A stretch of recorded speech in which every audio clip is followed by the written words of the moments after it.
Magandang umaga po para sa ating lahat. Narito ang ating weather update for Tuesday, April 15, 2025. Wala pa rin naman tayo minomonitor na anumang bagyo or low pressure area sa loob at labas ng ating Philippine Area of Responsibility. Pero meron tayong dalawang weather system na nakakaapekto dito sa ating bansa sa ngayon.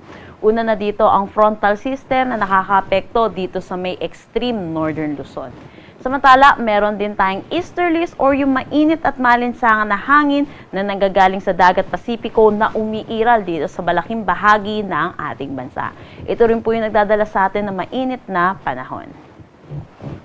Para sa ating panahon ngayong araw, inaasahan natin magkakaranas ng maulap na papawirin na may mga pag-ulan dulot nitong frontal system dito sa may Batanes, Cagayan at Apayao.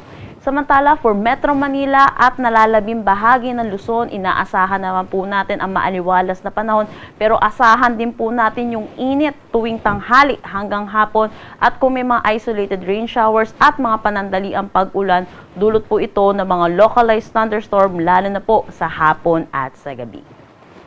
Agwat ng temperatura for Metro Manila 27 to 35 degrees Celsius, Lawag 25 to 32 degrees Celsius. For Tagagaraw, asahan natin ang 25 to 34 degrees Celsius, Baguio 18 to 25 degrees Celsius. For Tagaytay, 24 to 33 degrees Celsius at Legazpi 24 to 32 degrees Celsius.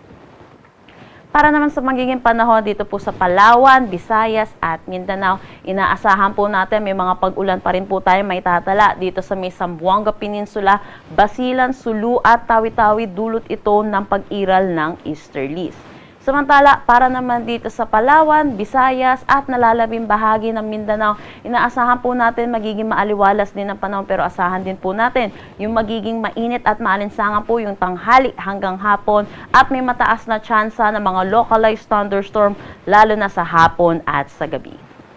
Agwat ng temperatura for Calayan Islands at Puerto Princesa, 26 to 34 degrees Celsius, Iloilo, 23 to 32 degrees Celsius, Tacloban, 25 to 32 degrees Celsius.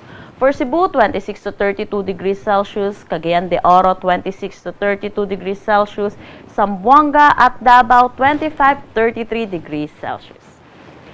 Para naman sa heat index natin ngayong araw dito sa Metro Manila, possible ang maitala natin ay 40 degrees Celsius. Samantala, ang pinakamataas natin na possible madama ay 43 degrees Celsius dito ito sa may Sangley Point, Cavite City, Cavite, Puerto Princesa, Palawan, Birac, Catanduanes, Dumangas, Iloilo, La Granja, La Carlota, Negros Occidental.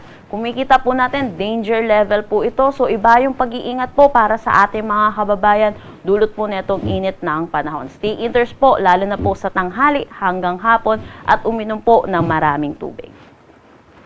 Wala rin tayong nakataas na anumang gale warning sa anumang seaboards ng ating bansa.